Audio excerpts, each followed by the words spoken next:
নমস্কার, আপনারা দেখছেন কথার কথা। আপনাদের সঙ্গে রয়েছি আমি অনুপ। অবশেষে জিন্নার স্বপ্ন পূরণ করতে চলেছেন নরেন্দ্র মোদী। হ্যাঁ, ঠিকই শুনেছেন। জিন্নার স্বপ্ন পূরণ করতে চলেছেন ভারতের প্রধানমন্ত্রী নরেন্দ্র মোদী। কিন্তু সেটা কিভাবে সম্ভব? সেটা একেবারেই এই ভিডিওর শেষে বলবো। তার আগে বলি, আমরা সবাই জানি অপারেশন সিঁদুর এবং তার পরবর্তী পরিস্থিতি। অপারেশন সিঁদুর পেহেলগাঁও হামলার বদলা নিয়েছিল ভারত অপারেশন সিঁদুর চালিয়ে, এবং তারপর কিন্তু গোটা বিশ্ব জুড়ে এই মুহূর্তে দৌড়ে বেড়াচ্ছে পাকিস্তান এবং ভারতের প্রতিনিধি দল।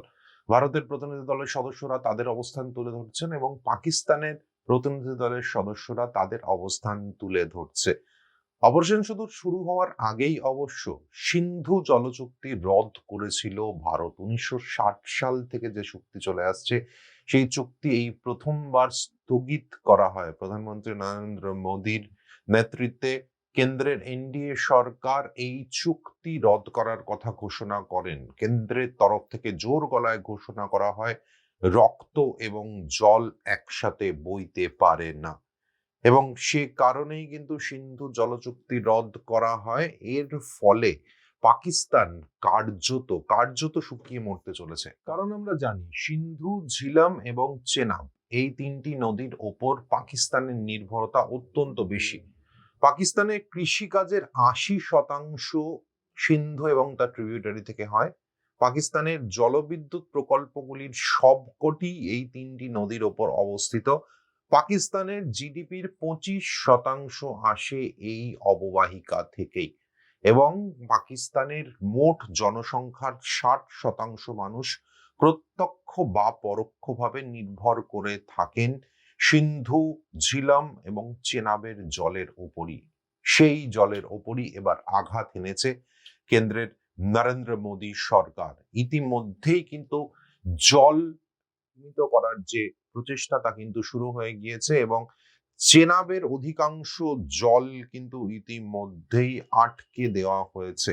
চেনাবের অধিকাংশ জল আটকে দেওয়ার ফলে পাকিস্তানের দিকে চেনাব যখন গেছে, তখন চেনাবের নদী গর্ভ কার্যত শুকনো। সেই ছবি আমরা সোশ্যাল মিডিয়া এবং পাকিস্তানের বিভিন্ন ইউটিউবারদের ইউটিউবারদের তুলে ধরা ছবিতে আমরা দেখেছি।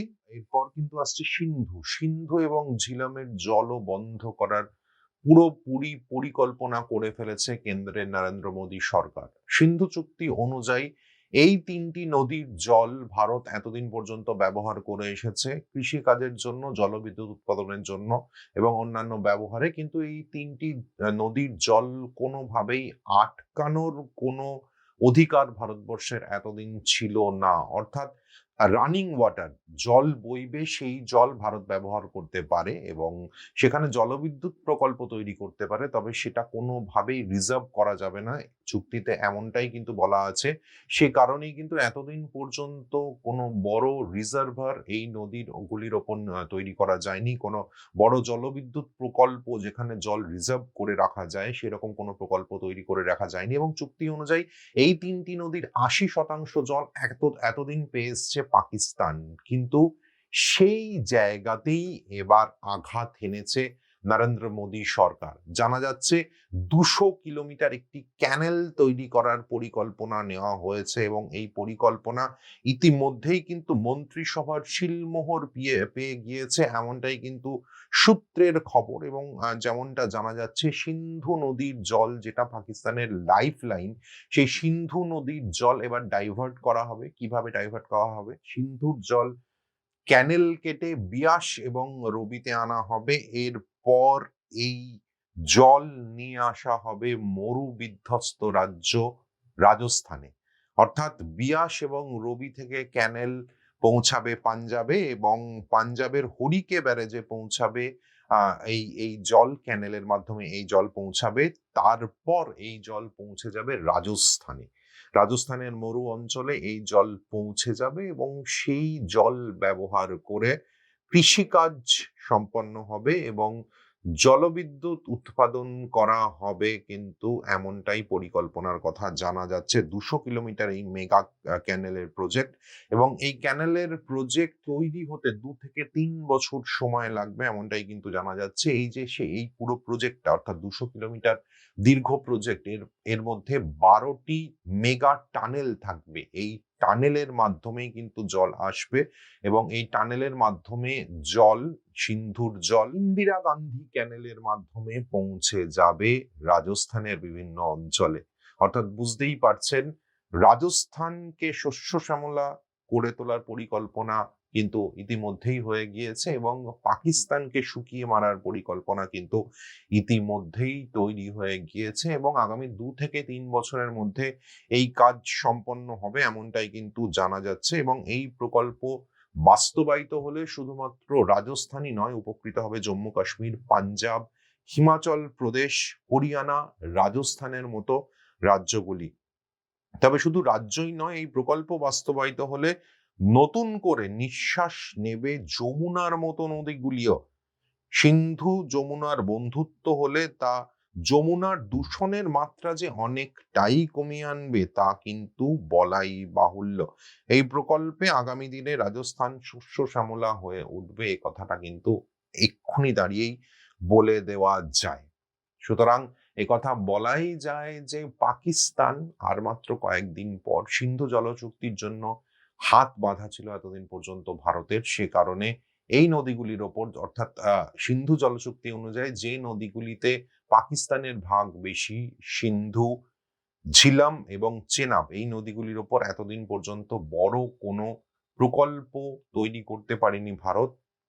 এবার সিন্ধু জলচুক্তি স্থগিত হয়ে যাওয়ার পর সেই প্রকল্পের কাজও কিন্তু ইতিমধ্যেই গতি পেয়েছে এবং এই নদীগুলির ওপর বিভিন্ন প্রকল্প, বিভিন্ন জলবিদ্যুৎ প্রকল্প তৈরিতে উদ্যোগী হয়েছে নরেন্দ্র মোদী সরকার এবং ইতিমধ্যেই সেই কাজ জোর কদমে শুরু হয়েছে বলে জানা যাচ্ছে।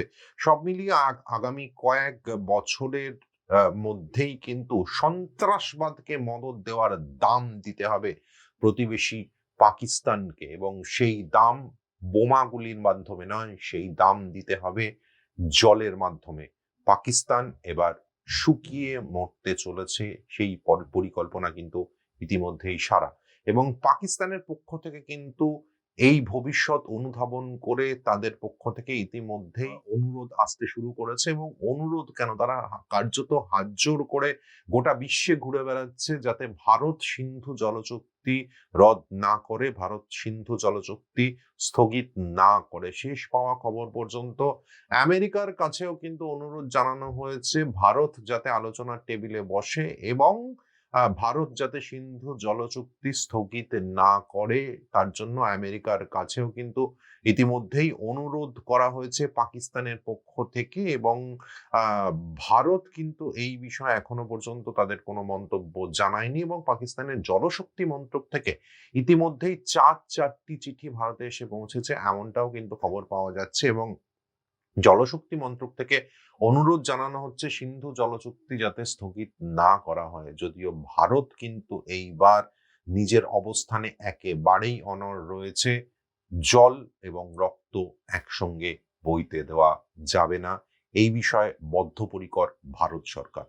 এবার আসি, ভিডিও শুরুতেই যে কথা বলেছিলাম, জিন্নাহর স্বপ্ন পূরণ করতে চলেছেন নরেন্দ্র মোদী। কিভাবে? মোহাম্মদ আলী জিন্নাহ আমরা জানি পাকিস্তানের জনক, পাকিস্তানের প্রথম কায়েদে আজম। তিনি বলেছিলেন হিন্দুদের জল আমাদের লাগবে না, হিন্দুদের জল ছাড়া আমরা যদি শুকিয়ে মরি তাতেও আমাদের আপত্তি নেই। অর্থাৎ ঝিলাম, সিন্ধু, চেনাবের জল হিন্দুদের জল এবং সেই কারণেই পাকিস্তানের লাগবে না, কারণ পাকিস্তান একটি মুসলিম রাষ্ট্র। সেই কারণেই হিন্দুদের জল ছাড়া তারা শুকিয়ে মরতেও রাজি। মোহাম্মদ আলী জিন্নাহ পাকিস্তানের প্রতিষ্ঠাতা, পাকিস্তানের প্রথম কায়েদে আজম, তার এই স্বপ্নই এবার পূরণ করতে চলেছেন ভারতের প্রধানমন্ত্রী নরেন্দ্র মোদী। আজ এখানেই শেষ করছি।